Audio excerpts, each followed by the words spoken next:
Pues el día de hoy vamos a continuar con esta serie de mensajes, las distintas iglesias en el libro de Apocalipsis. Y hoy abrimos el capítulo número 3 y el mensaje de hoy es un mensaje muy importante, aunque la carta en sí misma es bastante corta.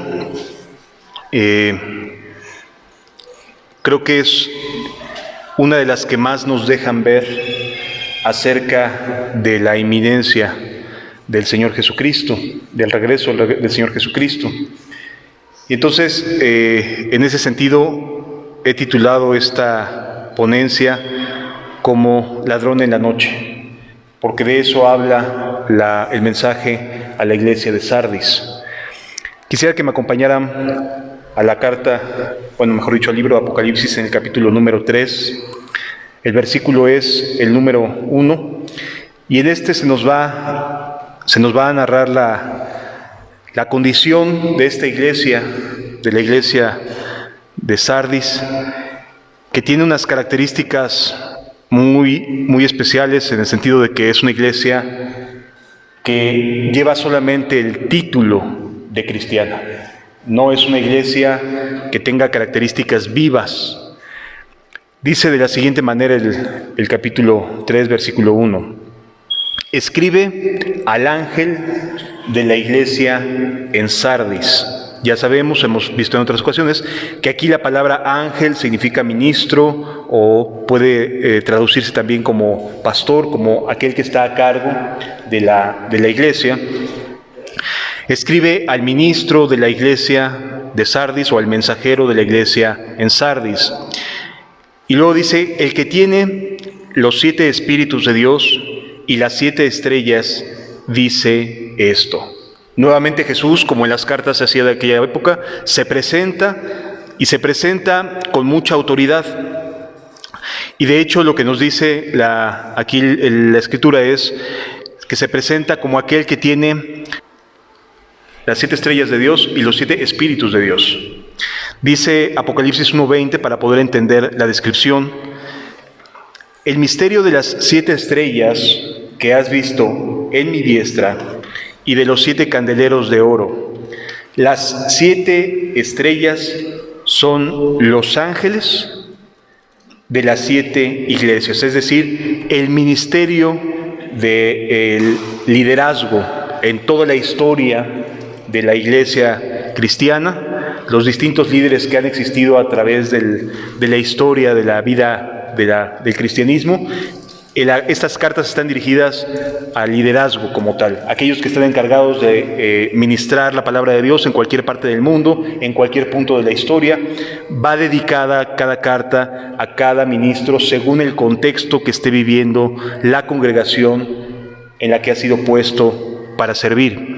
Entonces, aquí Jesús, cuando se presenta ante la iglesia de Sardis, regresando al capítulo número 3, es como aquel que es el Señor, el dueño, el Dios, aquel que habría de venir de todos los ministros de la historia, de los grandes predicadores, de los grandes hombres de fe, de los grandes avivamientos, quienes empujaron aquellos avivamientos. Jesús es el mismo Señor de todos los ministros de la historia cristiana, de aquellos que han provocado cambios verdaderos en la vida de personas, de personalidades importantes, de países, etc. El Señor Jesús es el Señor de estos obreros, de estos ministros.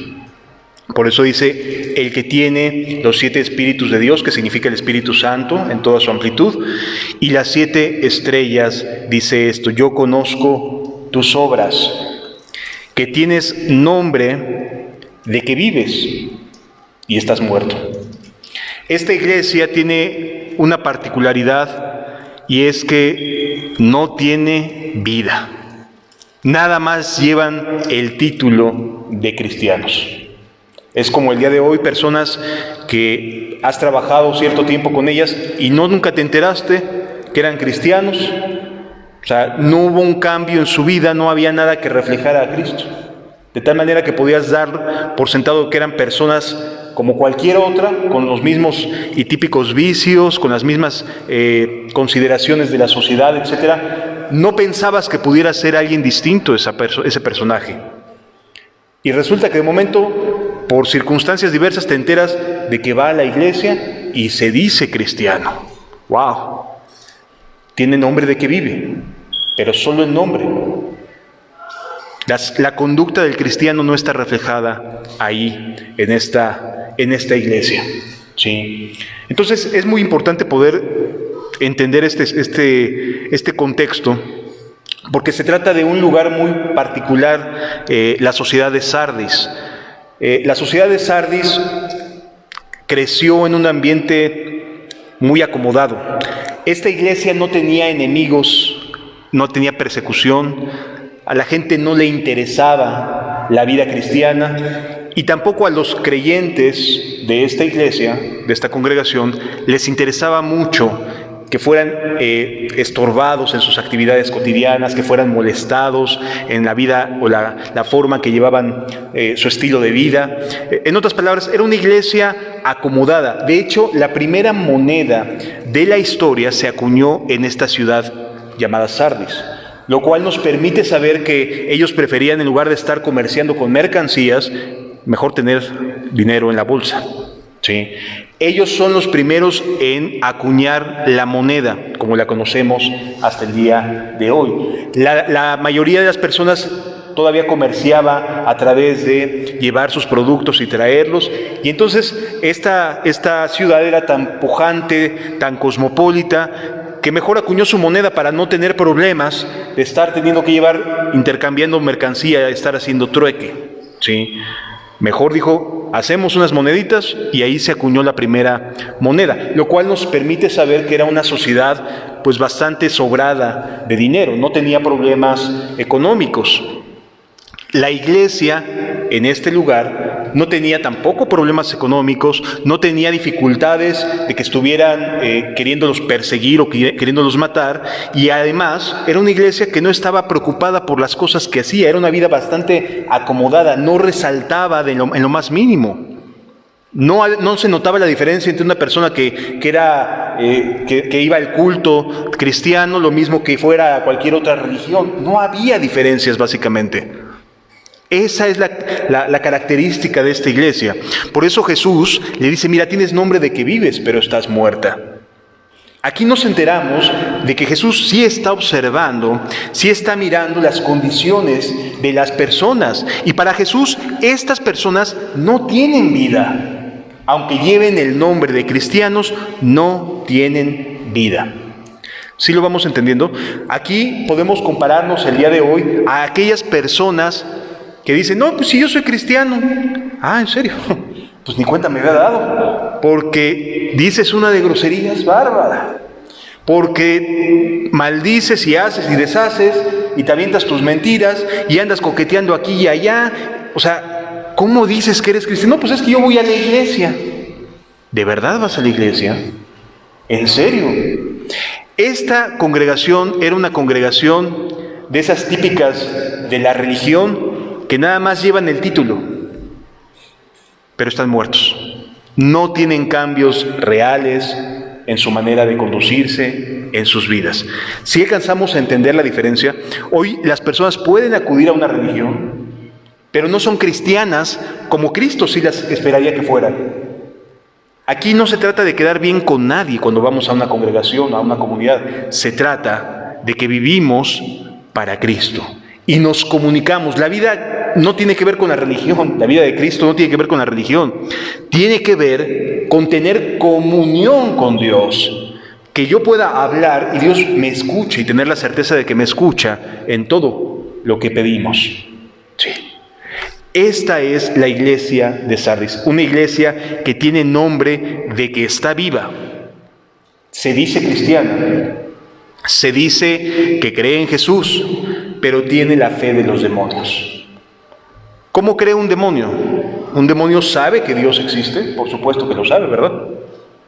Y tiembla por ello, pero no por eso lo obedece. La diferencia entre ser cristiano conforme a la voluntad de Cristo, conforme al cristianismo, y el Señor Jesús vino a darnos ejemplo y querer que lleváramos las cosas. Y aquellos que tienen una fe intelectual, que saben, pero deciden no creer, es como la fe de los demonios. Saben que Dios existe, saben que Dios es verdadero, saben que Dios es todopoderoso, que es omnipotente, que es omnisciente, etc. Conocen las características de Dios, pero ¿le obedecen? No. Esa es la fe de los demonios. Esta iglesia no tenía estas características de fe. Versículo 2 nos dice lo siguiente. Y entonces Jesús le dice, sé vigilante y afirma las cosas que están por morir. ¿Cuál es la instrucción que Jesús le da? Sé vigilante y afirma las cosas que están por morir, porque no he hallado tus obras perfectas delante de Dios. Entonces nos vamos dando cuenta que hay cosas que sí son importantes poder entender. Fíjense lo que nos está diciendo el versículo número 2. Sé vigilante. La expresión vigilante es muy llamativa por lo siguiente. En el griego original, esta expresión que en nuestras Biblias de Casiodoro de Reina Valera se traduce como vigilante, proviene de un verbo en griego, que es gregoreo, así como Gregorio, pero lleva dos acentos en las dos, en la primera vocal y en la última vocal. Gregorio. Y básicamente lo que significa es estar atento, velar, vigilar, despertarse. Esas son las posibles traducciones que pudieron haber aparecido en nuestras Biblias en el castellano. Entonces, cuando leemos sé vigilante, podemos pensar en que Jesús está diciendo también, oye, despiértate, despiértate, no estamos jugando, despiértate. Y la palabra afirmar, que aparece en el griego, es terizo, que significa girar resueltamente en una dirección determinada. Esa es la expresión terizo, girar resueltamente en una dirección determinada. Es decir, que Jesús le está diciendo, oye, despiértate y concéntrate en las cosas que están por morir. Es lo que Jesús les está diciendo aquí a la iglesia que tiene nombre de que vive, pero que está muerta. Despiértate, da la media vuelta y presta atención, concéntrate ya en las cosas que están a punto de morir en tu vida cristiana. ¿Sí? Es lo que Jesús está tratando de transmitirnos aquí en esta parte de las Escrituras. Sé vigilante. Despiértate, da la vuelta resueltamente para que puedas concentrarte, para que puedas prestar atención en qué cosas estás muriendo, qué cosas todavía de la fe cristiana te quedan, porque ya pasas desapercibido en una sociedad.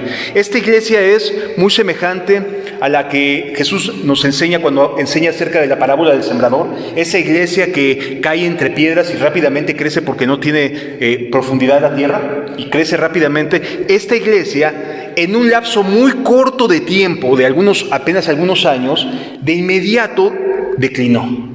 Era tan cómodo el ambiente de la sociedad de Sardis, era tan cómoda la manera en la cual vivía Sardis, no había perseguidores, no había nada que desafiara la fe, la tenían muy fácil, de tal manera que ya estaban muertos, pero ellos tenían el título de cristiano.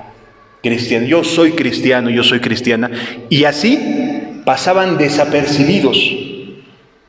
La Biblia nos dice, porque no he hallado tus obras perfectas delante de Dios.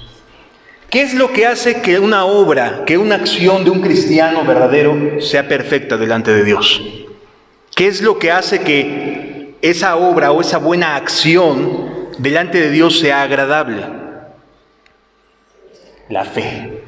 Porque sin fe es imposible agradar a Dios. Por fe alcanzaron buen testimonio los antiguos, nos dice Hebreos capítulo 11. Es decir, lo que hace diferencia entre que un cristiano ayude a cruzar la calle a una viejita y cualquier otra persona que no tiene fe la ayude a cruzar y que agrade a Dios es que la persona que es cristiana, que tiene fe, está buscando la gloria de Dios, está buscando agradar a Dios, tiene confianza en que Dios lo está mirando y está diciendo, qué bueno que te esforzaste. En cambio, la persona que no lo está haciendo por esos motivos, lo hace para sentirse más moral, más tranquilo. Ay, es que acabo de estar echándome unas mentirotas, mejor una vez ayudo a cruzar la calle a la abuelita, ¿no? Así me siento menos culpable por lo que estoy diciendo, por lo que estoy defraudando, etc.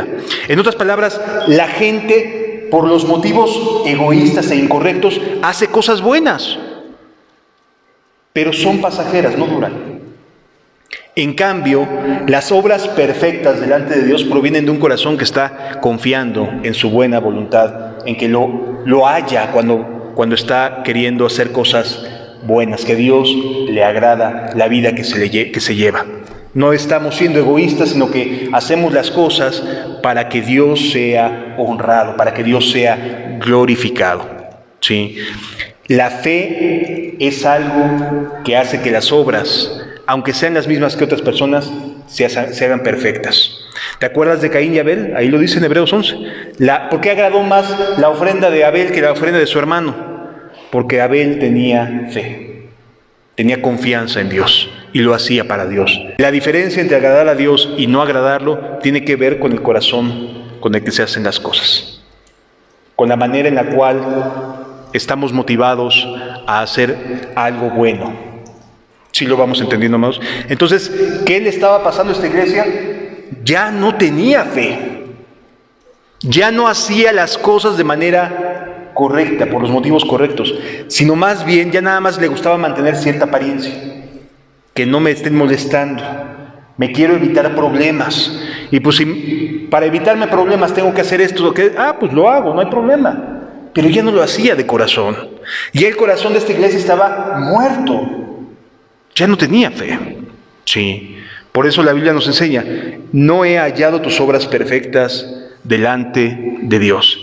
¿Qué es lo que Dios le dice, lo que Jesús le dice a las personas que tienen nada más nombre de cristianos? ¿Qué es lo que les dice? Acuérdate, pues, de lo que has recibido y oído. Lo invita a quienes están nada más con el título, oye, acuérdate cómo caminabas antes. Trae a memoria lo que te motivaba. Trae a tu mente aquellas cosas que te hacían sentir que tu corazón ardía. Cuando hacías algo bueno, decías, bendito sea Dios que me permitió hacer algo bueno, que me permitió ayudar a tal o cual persona. O sea, hay un fuego interno y esa persona, con ese fuego, trata de ayudar. Y entonces Jesús le dice, ¿sabes qué? Acuérdate de esa manera de vivir. Trae a tu mente y a tu corazón esa forma en la cual actuabas bien. Querías agradarme porque sabías que estaba viéndote, porque sabías que me interesaba tu vida. No que ahora entras, cierras la puerta para orar, dices unas palabras y dices, ya oré, ya cumplí. Esa es una iglesia muerta, ese es un cristiano muerto. Tiene nombre de que vive, pero está muerto. Nada más hace las cosas de forma rutinaria, por el deber de... ¿Sí lo entendemos? Es bien importante poder cambiar el corazón. ¿Y de qué manera lo vamos a cambiar? Acordándonos. Es la invitación que Jesús continuamente le hace cuando convoca el arrepentimiento a alguien que caminó con Él. Acuérdate. ¿Sí? Por eso no es cierto lo que en muchas ocasiones dicen de que estas personas nunca fueron salvas. Porque hay una doctrina que hace creer a la gente que no hay riesgo en la salvación. Aquí nos demuestra Jesús que sí hay riesgo y que estas personas sí eran salvas. Por eso les dice, acuérdate de cómo vivías antes. Sí, o sea, trae a tu memoria cómo es que vivías conmigo y qué motivaba tu corazón. Y entonces te das cuenta que sí había cristianismo. No es que nunca haya sido salvo, sí había cristianismo en su vida. Así que el riesgo que corrían era en serio. No era una cuestión de, pues a ver qué pasa, ¿no? Ojalá y me vaya bien, a ver si a la mera hora Dios me perdona. No, sí había riesgo. Por esa razón, es muy valioso que podamos entender la salvación sí está en juego en nuestras vidas. Sí, sí existe un riesgo. Y aquí lo vemos clarito. Jesús los invita a acordarse de cómo vivían antes. Si estas personas no fueran salvas, como argumentan quienes piensan que la salvación no se puede perder, no puede uno extraviarse. Si estas personas nunca hubieran sido salvas, pues Jesús no les hubiera dicho, acuérdate. Pero sí los invitó a acordarse, a que regresaran al pasado y dijeran a saber cómo vivían, ¿no? Es importante poderlo entender. Dice, acuérdate pues de lo que has recibido y oído y guárdalo y arrepiéntete. ¿Sí? Pues si no velas, vendré a ti como ladrón y no sabrás a qué hora vendré sobre ti. Llama mucho la atención porque en muchas ocasiones me ha tocado escuchar personas que se supone que están evangelizando usando este texto para hacer referencia así como que, ¡ay, qué bueno! Jesús va a venir como ladrón en la noche. Y amados, Jesús no está diciendo, gózate porque vendré sobre ti como ladrón en la noche. Es una advertencia. Es un aguas. Vela, cuida tu manera de vivir porque voy a venir sobre ti como ladrón en la noche. No son buenas noticias. Para aquellos que no están viviendo bien, no son buenas noticias porque se encontrarán con que Jesús vendrá de manera imprevista, como aquel que viene como un ladrón, que no lo esperabas, ni tampoco lo esperas. Pero Jesús sí viene. Y entonces esta expresión no es únicamente que se lea aquí. Hay otros textos que nos hacen saber que Jesús está advirtiéndonos, ¿sabes qué? Cuidado, vengo sobre ti como ladrón en la noche. ¿De dónde viene esta expresión o dónde más podemos encontrar esta expresión? Mateo capítulo 24, versículos 40 al 44. Mateo capítulo 24, versos 40 al 44, dice de la siguiente manera. Entonces estarán dos en el campo, y dice la Biblia, el uno será ¿qué? Tomado, y el otro será ¿qué? Dejado. Los dos eran creyentes. No estamos hablando del mundo, estamos hablando de personas que asisten a las iglesias el día de hoy. El uno será tomado y el otro será dejado. Siguiente pasaje. Dos mujeres estarán moliendo en el molino. Una vida normal de chamba, de estar yendo al trabajo, de estar en las distintas actividades, y de momento, como ladrón en la noche, va a desaparecer uno de ellos. Simple y sencillamente, sin previo aviso, va a desaparecer uno de ellos. Una será tomada y la otra será dejada. Y estamos hablando de dos personas que se supone tienen fe o van a la iglesia. Sí. Siguiente pasaje, por favor.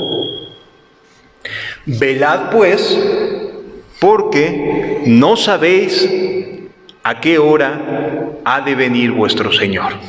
Este llamado a ser vigilante, ponte las pilas, no estés distraído, porque no sabes ni el día ni la hora en la cual habrá de venir el Señor. Sin embargo, hoy en día hay muchas cosas que se están cumpliendo que no se cumplían hace más de 100 años. Simple y sencillamente, el 14 de mayo de 1948, Israel regresa a su tierra. Y eso está profetizado 2000 años antes, más de 2000 años antes, 2500 años antes, que habría de regresar Israel a su tierra después de haber sido esparcida por todo el mundo. Y en 1948 comenzó el retorno de los judíos a Israel. Hasta el día de hoy siguen regresando muchos judíos a su tierra. Sí. Esa evidencia tan clara nos deja saber que estamos viviendo tiempos extras en este mundo. Y muchas otras cosas. A partir de que terminó la Segunda Guerra Mundial, no sé si te has dado cuenta, pero han sido cambios vertiginosos, sociales, tecnológicos, que nunca se habían visto. Y Daniel nos advierte, la ciencia aumentará. Antes del regreso de Jesús, la ciencia aumentará. 2500 años antes nos están diciendo, habrá más ciencia que nunca. No son casualidades, no es de interpretación, está escrito de manera muy clara. Y muchos correrán de aquí para allá, habrá un ir y venir, mucha comunicación antes del regreso del Señor Jesús. Entonces, estamos viviendo tiempos que se acercan, cual nunca lo ha tenido la historia de la iglesia. Sí, es verdad, siempre se ha dicho, es que ya viene Jesús, y mucha gente ya ni lo cree, ¿no? Honestamente. Pero es que cuando uno voltea y ve que sí hay síntomas o signos que se están cumpliendo de manera abrumadora, no estoy diciendo poquito, abrumadora, no podemos negar que estamos viviendo en la última generación. De esta generación uno será tomado y otro será dejado. De esta generación. Va a haber una desaparición global de personas. Más adelante, cuando veamos acerca de lo que es el arrebatamiento, nos vamos a dar cuenta. Pero aquí la expresión que estamos viendo es la de como ladrón en la noche. No son buenas noticias porque se está refiriendo a quienes no están vigilando. Porque para quienes están vigilando, para quienes están leyendo las Escrituras, para quienes están viendo cómo van los tiempos, cómo van las noticias, aquellos que están velando, no los va a tomar por sorpresas, estamos preparándonos. Pero para quienes no tengan ningún problema y quieran seguir y ya me vi a 10, 20, 30, 40, 50 años en adelante, probablemente vaya a ser como ladrón en la noche. Fíjate lo que nos dice 2 de Pedro capítulo 3, versículo 10. Esta expresión no solamente es una expresión así como de aguas, dicha por Jesús en Apocalipsis, sino es continuo que lo encontramos en las Escrituras. Ya lo leímos de parte de Jesús, ahora lo leemos de parte de Pedro. Pero el día del Señor vendrá como ladrón en la noche.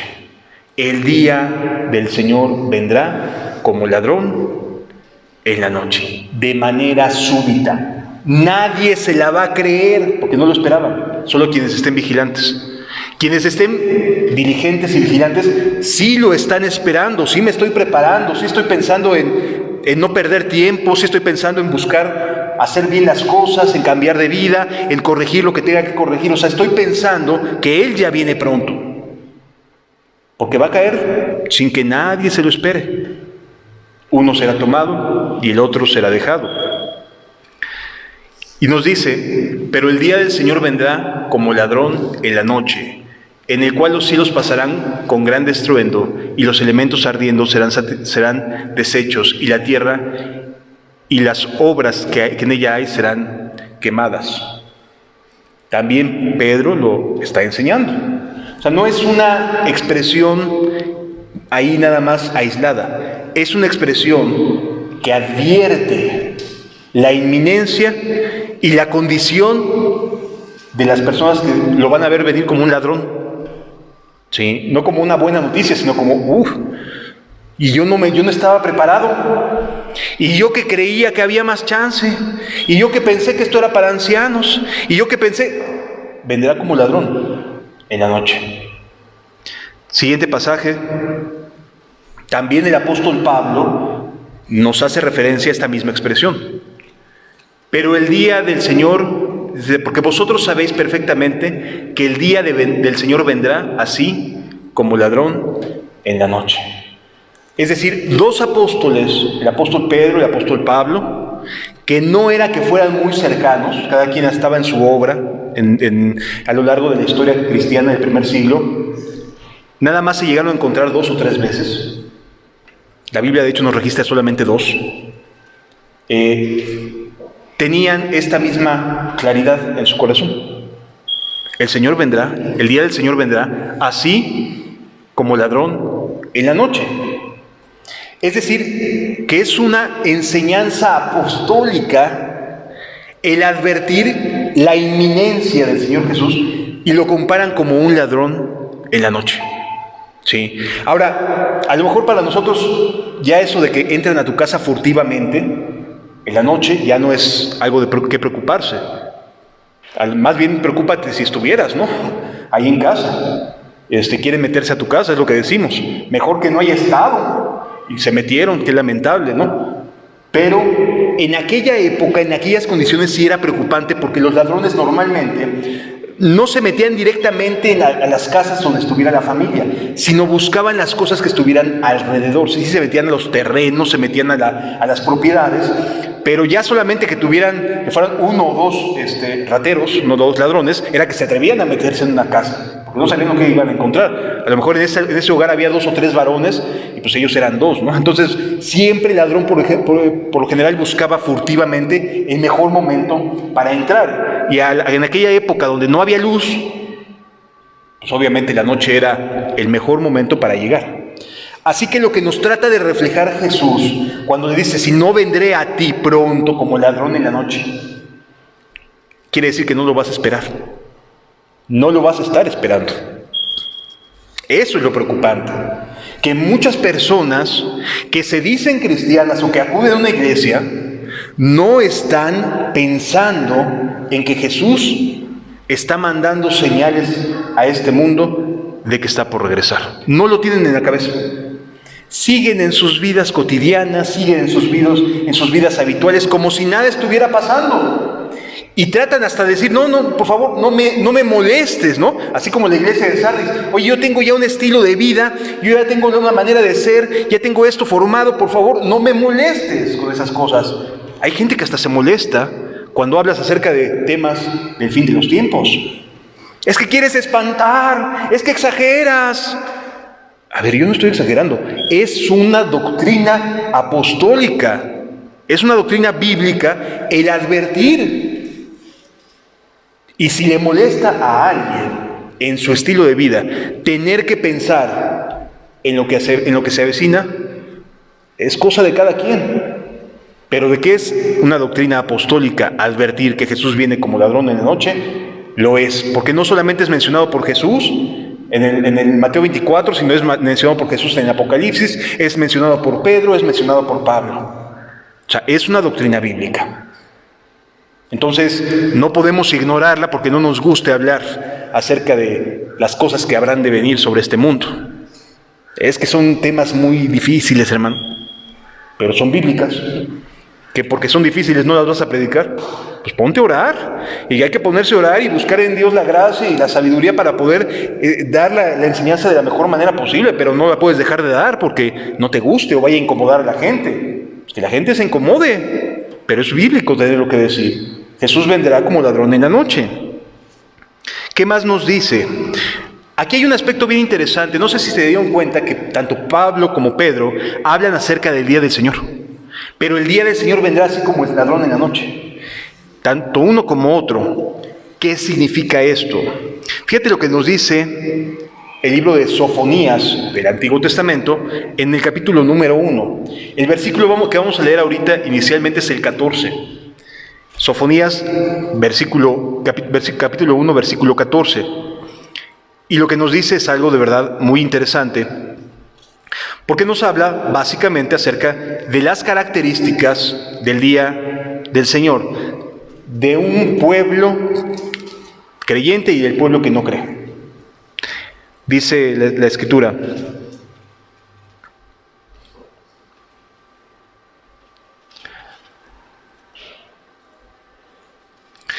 cercano está el día grande de Jehová. El mismo a que se refiere el apóstol Pablo y el apóstol Pedro.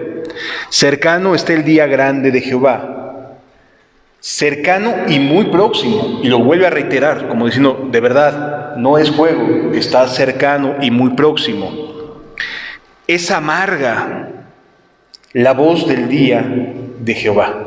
Y de verdad a la gente no le gusta. Y lo extraño, ¿sabes qué es? Que hay muchas películas de Hollywood que hablan acerca del Apocalipsis. Eso es lo paradójico. Pueden ver películas de 2 horas que hablan acerca de catástrofes, de calamidades, de cosas que están por venir. y lo ven como ciencia ficción. De eso se trata, de ridiculizar en muchas ocasiones lo que la Biblia enseña, lo que la Biblia advierte. Cercano está el día de Jehová, cercano y muy próximo. Es amarga la voz del día de Jehová. Gritará allí el valiente.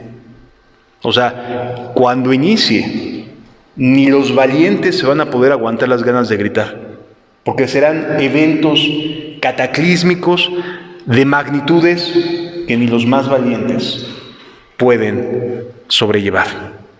Serán momentos muy difíciles para esta humanidad, muy, muy complicados.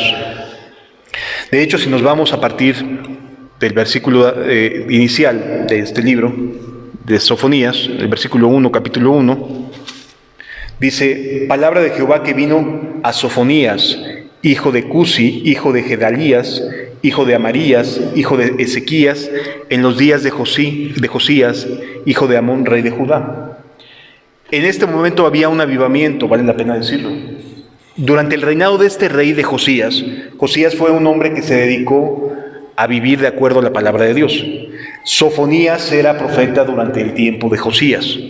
Y entonces hace esta advertencia. En un ambiente de avivamiento hace esta advertencia de parte de Dios. Dios le habla y le dice, versículo 2, destruiré por completo todas las cosas sobre la faz de la tierra, dice Jehová. Vaya, qué afirmación tan severa. Por eso es amarga. Sí, porque no es fácil de asimilar. Si lo que quiere el mundo es ir hacia adelante y ya me vi, oye, que caiga el peso de una advertencia, así no es algo que le guste al ser humano estar pensando. Versículo número 3, destruiré los hombres y las bestias, destruiré las aves del cielo y los peces del mar, y cortaré a los impíos, y rearé a los hombres de sobre la faz de la tierra, dice Jehová. Aquí ya pasamos el diluvio. Sí. Aquí estamos después del diluvio. Esta es una advertencia acerca del día de Jehová. No van a ser buenas noticias. Habrá muchas cosas que estarán sucediendo y que a la gente no le es agradable pensar. Y fíjense lo que dice el versículo 4. Extenderé mi mano sobre Judá y sobre todos los habitantes de Jerusalén, y exterminaré de este lugar los restos de Baal y el nombre de los ministros idólatras con sus sacerdotes. O sea, habrá una limpieza, una purificación entre los judíos. Por eso no era para ese momento, porque en ese momento sí había limpieza, había un avivamiento. Por lo tanto, se está refiriendo al día de Jehová, grande y terrible. Continúa diciendo la Escritura: y a los que sobre los terrados se postran al ejército del cielo, y a los que se postran jurando por Jehová y jurando por el Milcom. O sea, estas mezclas, ¿no? De lo mismo creo en unos, que lo mismo creo en otros, que lo mismo. De ellos, dice la Escritura, se va a deshacer Dios. Y a los que se apartan de en pos de Dios, de en pos de Jehová. Es decir, ¿contra quién están dedicadas estas palabras? Contra los que se apartan de Dios, contra los impíos, contra aquellos que ni siquiera tienen temor de Dios, ni lo respetan, ni lo aman, ni nada por el estilo. Contra ellos es lo que estamos a punto de leer. ¿Verdad que la salvación sí tiene riesgos? Se está hablando de los que se apartan de Jehová. No estamos hablando de personas a las que no les vaya a pasar nada. Continúa diciendo la Escritura: y a los que se apartan de Jehová, y a los que no buscaron a Jehová ni le consultaron, que no oraron, que no pidieron consejo a Dios: Señor, ¿qué quieres que haga acerca de esto? ¿Qué quieres que haga acerca de aquello? Por favor, necesito respuestas, etcétera. Aquellos que nada más dicen, no, pues vámonos así recio, ¿no? Que no la piensan, que son impetuosos en sus reacciones, y no consideran si, oye, Dios me estará avalando en esto, Dios querrá que haga esto o haga aquello. Bueno, de ellos también. Ahí va la misma bolsita que los impíos, los que se apartan de en pos de Jehová. Versículo 7. Calla en la presencia de Jehová el Señor, porque el día de Jehová está cercano. porque Jehová ha preparado sacrificio y ha dispuesto sus convidados. ¿Qué significa esto? Dios ya puso la mesa. El evangelio y el cristianismo es como Dios poniendo la mesa y dispuso a sus invitados. O sea, nos está invitando a no ser de los que se apartan, a no ser de los impíos, sino a ser de aquellos que consultan a Jehová, aquellos que, como dice Jesús en Apocalipsis, sé vigilante y afirma. Los que reaccionen a este llamado, está la mesa lista. Está la mesa lista. Y en el día del sacrificio de Jehová castigaré a los príncipes y los hijos del rey y todos los que visten vestido extranjero.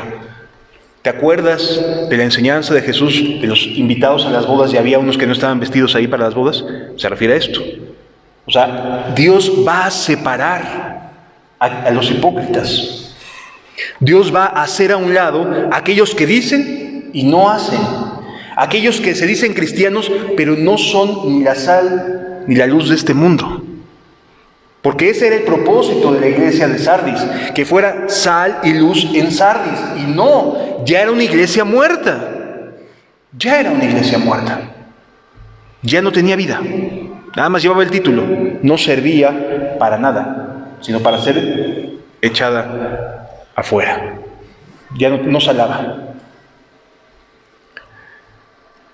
Hace algunas semanas, un poquito más de un mes, nos tocó comprar una sal que no salaba ahí en casa. Y era increíble porque de verdad le poníamos sal a la comida y no salaba, no se percibía la sal y terminamos desechándola tal cual, porque no servía para el propósito que se había comprado. El propósito que Dios tiene para el cristiano es ser luz y sal de la tierra, evitar la corrupción, levantar la voz cuando es necesario, ser el rebelde del sistema. ¿Sí?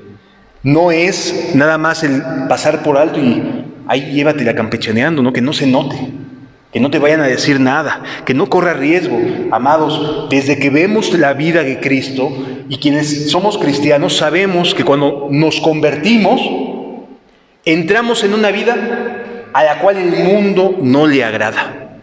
Y vamos a recibir descalificativos, y vamos a recibir vituperios, y vamos a recibir señalamientos, y montonal de cosas. El cristianismo no es para cobardes, porque cuando lees lo que va a pasar por ser cristiano, perdón, pero ¿a quién le gusta que estén sobre de él y que se estén burlando y que le estén diciendo y que le estén tornando? No, el cristianismo no es para cobardes. El cristianismo es para quien tiene carácter de poder enfrentar las cosas aunque no le guste la tropa. Sí, el cristianismo es para valientes, no es para cobardes. Porque desde un principio Jesús dejó establecido que el cristianismo habría de ser perseguido. Habría quienes morirían, eso no cabe duda. Pero en términos generales no se puede ser cristiano y no ser perseguido, no recibir burlas, no recibir difamaciones, vituperios, etcétera, etcétera. ¿Sí? Así que si quieres que la vida sea color de rosa y al mismo tiempo ser cristiano, de antemano te lo digo, el cristianismo no es para ti. No te conviene. Porque en el cristianismo hay sufrimiento, hay desgaste, hay amor paciente, es estarse dando en todo momento. Entonces, no es que cualquier persona pueda ser cristiana. Aquí llevaban el título de cristianos y Jesús les dice, no lo eres. O sea, Jesús los descalifica como cristianos. Sopas. Ahí nomás para empezar. Sí.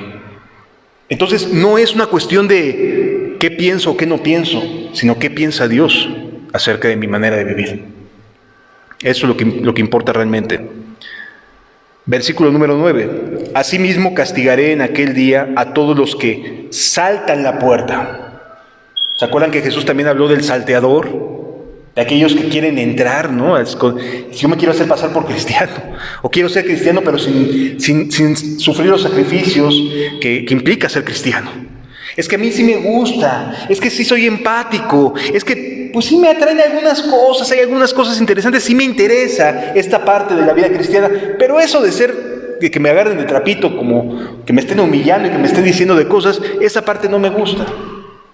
¿No hay manera de poder evitar eso? Sí.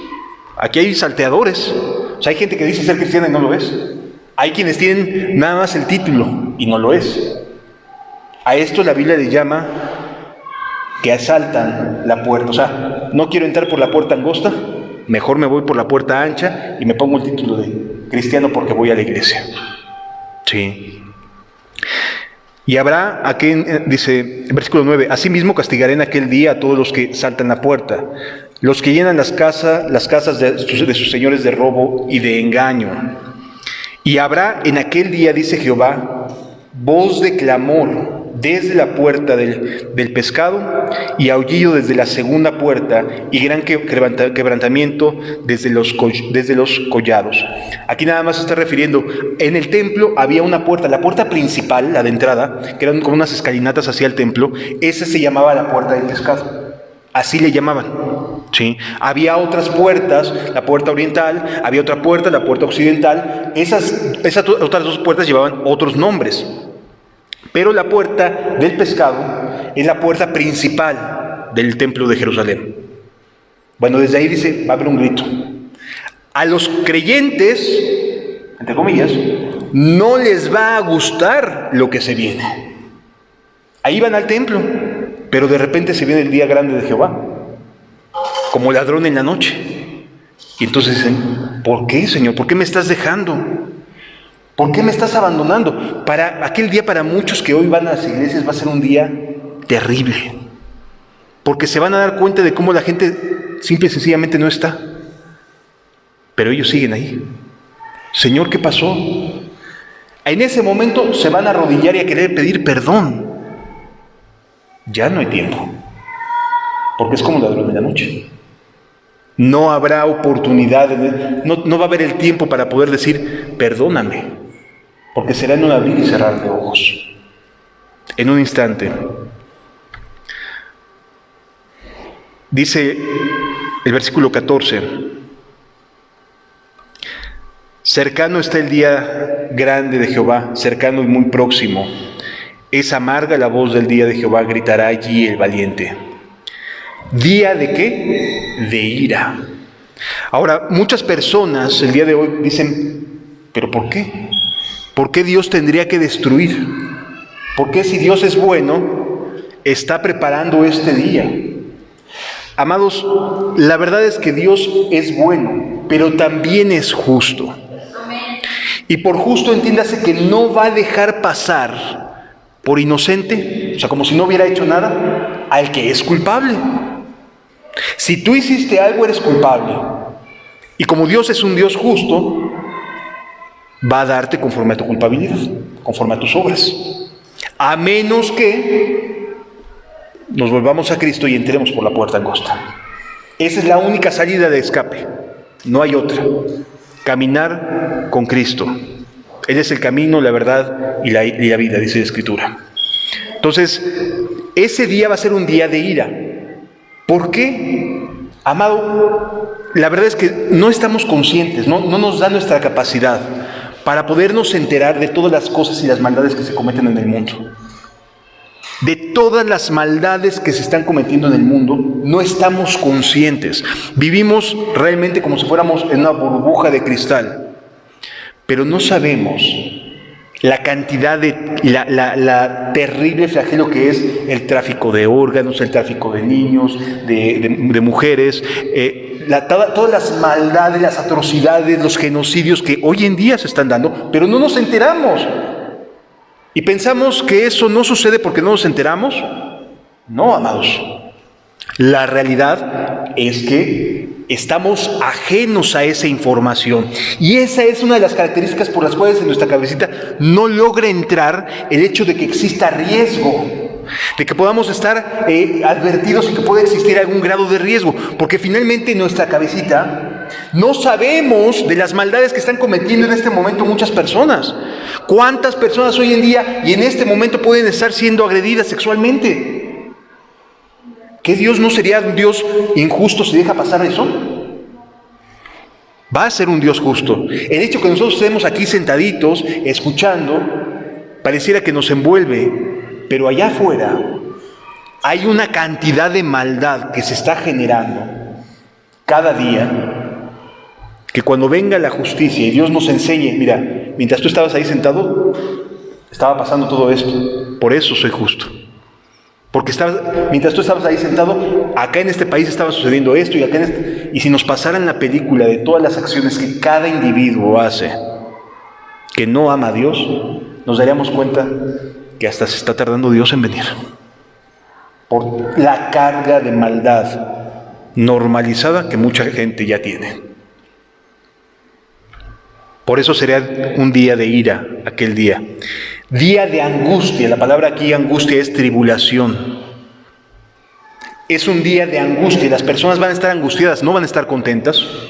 Ahí se acabaron los pretextos.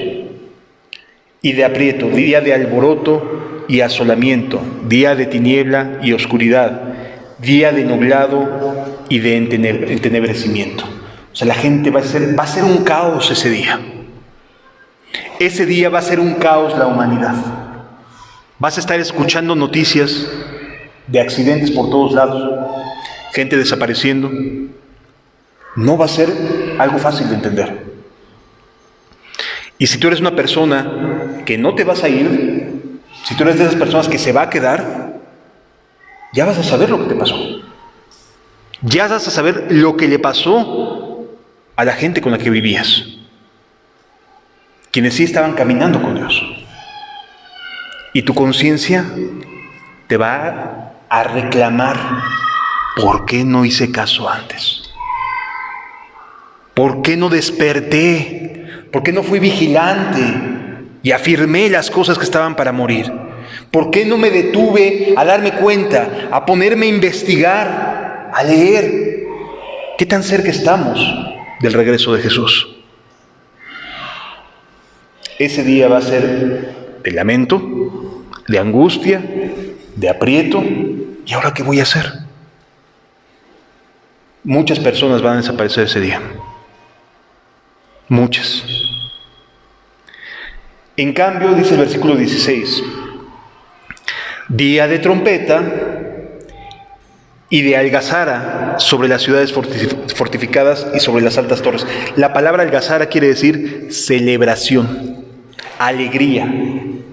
¿Sí? Por un lado vemos angustia, pero por otro lado va a ser un día de celebración para quienes nos vayamos. Valió la pena. Valió la pena el esfuerzo. Valió la pena guardar mi corazón. Valió la pena ser atrevido y esforzado en las cosas de Dios. Sí valió la pena. Algazara, lo puedes buscar ahí en el diccionario, quiere decir voces de júbilo y de alegría. Por un lado vamos a ver un mundo angustiado, sin saber qué hacer, para dónde dirigirme, y ahora qué voy a hacer, y ya se fue fulano de tal, y yo no me fui, y me quedé, a quienes le hablo, con quienes me comunico, etcétera. O sea, va a ser un día angustiante para unos, y para otros sería un día de júbilo, de gozo, de decir, qué bueno que Dios me concedió haber escuchado aquella enseñanza que me hizo retumbar y decir, no, Señor, me doy la vuelta, giro abruptamente, me doy la vuelta y empiezo a hacer las cosas bien. Más vale, mejor, porque como se vienen dando las noticias, amados, ya estamos en la recta final. Sí, estamos en la recta final. Y luego regresa al versículo 17 y dice, y atribularé a los hombres. Angustiaré es la expresión. Preocuparé, afligiré a los hombres. Y andarán como ciegos. Ese día la gente no va a saber cómo reaccionar. No va a entender, como ciegos. ¿Qué hago? Muchos caerán y llorarán. Pero la mayoría estará como ciego, no va a saber qué hacer. Pasarán días y algunos tardarán meses en empezar a asimilar lo sucedido y empezar a decir, ¿y ahora qué hago? ¿Se cumplió? ¿Se cumplió lo que había dicho? ¿Aquel loco? ¿Se cumplió? ¿Y ahora qué hago? Mejor es anticiparse y no que llegue el día sin quedar completamente a ciegas, sin saber qué sigue, qué voy a hacer. Y atribularé a los hombres y andarán como ciegos, porque pecaron contra Jehová. Y la sangre de ellos será derramada como polvo, y su carne como estiércol. Así, mucha gente va a perecer de maneras muy atroces. Y dirás, pero ¿a poco Dios va a ser así con todos? Sí. Porque el grado de maldad que hoy existe no lo alcanzamos a ver. Pero el simple hecho de que aquí en Estados Unidos, por ejemplo, sean tan promotores de guerras, sean tan imperialistas, amados, ese es un motivo de indignación. De que estén atacando, de que estén bombardeando, de que se estén llevando a la muerte a niños, a inocentes. ¿Quién clama por justicia? ¿Quién le dice a Estados Unidos, detente? Te estás llevando con tus bombardeos a niños sirios. Nadie se atreve a decirle nada, porque es la primera potencia armamentista del mundo. Bueno, Dios sí lo va a hacer. Él sí va a actuar en contra de Estados Unidos, no le tiene miedo a Estados Unidos ni a nadie más. Está dando espacio, está dando tiempo para que la gente se vuelva a Él, para que la gente reaccione. Pero no quiere decir con ello que no va a hacer nada. Sí lo va a hacer.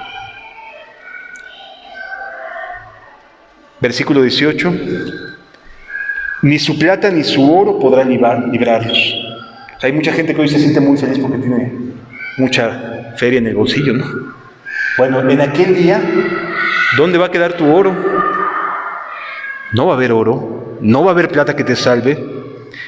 Ni su plata ni su oro podrá librarlos en el día de la ira de Jehová, pues toda la tierra será consumida con el fuego de su celo, porque ciertamente destrucción apresurada hará de todos los habitantes de la tierra. Su iglesia va a ser llevada. Por eso habrá gente que se esté feliz, que se van a ser llevados. Pero a los que se quedan,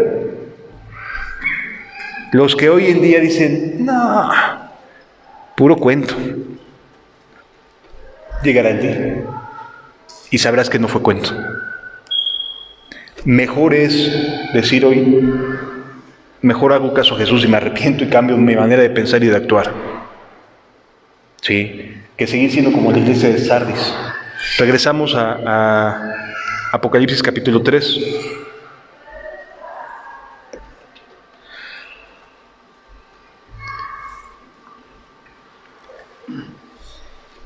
Acuérdate pues de lo que has recibido y oído. Es una invitación que Dios nos hace. Acuérdate de lo que has recibido y oído y guárdalo. Mejor guárdalo en tu corazón, porque va a ser necesario en los próximos años tenerlo presente. Y arrepiéntete, pues si no velas, vendré a ti como ladrón y no sabrás a qué hora vendré por ti. Para las personas esto no va a ser una buena noticia. A algún sector, los que se irán, sí, es un motivo de alegría. Versículo 4.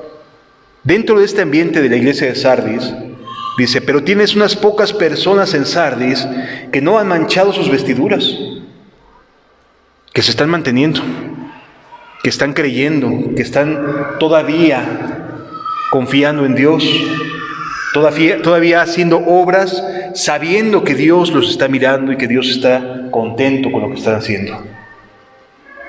Porque, amado, cuando haces algo y sabes en tu corazón que a Dios le agrada, es como si Dios estuviera sonriéndote y se regocija el corazón. De verdad, se entusiasma uno. ¿Cómo? La verdad no tengo ni idea porque no lo puedo explicar. Pero en tu corazón sabes, entiendes que Dios está contento. Es como si estuviéramos conectados. Bueno, de hecho estamos conectados con Dios. ¿Sí? Y sabes que Dios está contento. Pero tienes unas pocas personas en Sardis que no han manchado sus vestiduras y andarán conmigo en vestiduras blancas porque son dignas. ¿Quién las hizo dignas? Cristo en la cruz. No hay otra manera de ser digno más que teniendo a Jesús como Señor y Salvador, tomándolo en cuenta. Versículo 5. El que venciere será vestido de vestiduras blancas. O sea, quien logre salir de este ambiente sardiano, suena hasta medio extraterrestre, ¿no? Un sardiano, de este ambiente de Sardis, tan acomodado, tan fácil que es decirse cristiano y ponerse la etiqueta y no estar viviendo como tal, y nadie te dice nada por eso. Quien logre entender en su corazón que ser cristiano no es andar así, nada más poniéndose la etiqueta, sin que en la vida se vea reflejada esa luz y sal de la tierra. Quien piense que la tiene facilita, la va a regar. Pero quien logre salir, al que venciere, dice la Escritura, será vestido de ropas blancas. Y mira lo que dice. Para aquellos que dicen, no, es que la salvación no se puede perder. Sí existe riesgo, ¿no? Sí existe riesgo. Y estamos hablando de una iglesia que no está bien, pero que sí estuvo bien, por eso Jesús le dice, acuérdate, ¿verdad? Acuérdate cómo andabas. Andabas bien antes, pero ahora no. No borraré su nombre del libro de la vida. Quiere decir que a los otros sí. De los otros sí va a borrar su nombre del libro de la vida. Así de sencillo. Y aunque le quieran buscar la manera de relativizar esta aseveración que Jesús hace, cuando lo lees en el contexto completo de una iglesia que está teniendo nombre de que vive y está muerta, pero que no lo estuvo siempre, que sí tuvo un momento en el cual sí tenía vida, sabemos que sí se puede borrar el nombre de una persona del libro de la vida. Al que venciere será vestido de vestiduras blancas y no borraré su nombre del libro de la vida. Y confesaré su nombre delante de mi Padre y delante de sus santos ángeles. Jesús va a decir, Él se mantuvo firme a pesar del ambiente en el que estuvo. A ver, pásale. Señores, Él es digno. Pónganle vestiduras blancas. Porque venció de un ambiente donde nada más la gente llevaba etiquetas. Y Él venció y salió de un ambiente donde todo el mundo se podía decir cristiano sin que hubiera realmente ningún peligro. Pero hacía las cosas confiando en Dios, confiando en que Dios estaba contento y que era una relación maravillosa con la que tenía con Dios. Sí. Qué hermoso es decir, a ver, fulanito, pásale. Ya llega fulano, entonces, sabiendo que, feliz ya por estar ahí, con el simple hecho de estar ahí, ¿no? Ver que todo fue real. Ese simple hecho ya es motivo de gozo, pero además de que Dios te pase al frente y te honre y diga, este salió de un ambiente de Sardis que tenía nombre de que había vida en ellos y estaban muertos, pero él sí tenía vida. Qué hermoso, ¿no? Que Dios te reconozca como alguien que sí vive lo que predica, sí vive el cristianismo verdadero y tiene presente en su vida que Jesús vendrá como ladrón en la noche y mejor es mantenernos vivos en Él y solo en Él. Termina este pasaje diciendo, el que tiene oído, oiga lo que el Espíritu dice a las iglesias. Tú vas a ver que después de cada mensaje termina hablando que es un mensaje a las iglesias, porque es la iglesia en toda la historia. Cada iglesia puede tener más o menos las mismas características de las 7 iglesias que vemos reflejadas en Apocalipsis. Amados, no tengamos miedo de decir y hablar acerca de estas verdades fundamentales. Jesús viene pronto. Viene como ladrón en la noche. La gente no se lo espera, no lo cree. Pero eso no deja de lado que cuando miramos la Biblia y vemos las noticias de hoy, estamos viendo cosas que se están cumpliendo, que se empezaron a cumplir de una manera muy acelerada después de la Segunda Guerra Mundial. Y hoy el acelerador está a fondo. Así que más vale preparar nuestros corazones. Y como está escrito, el que sea santo, santifíquese todavía. Vamos a cerrar nuestros ojos un momento, por favor.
prepáranos, por favor.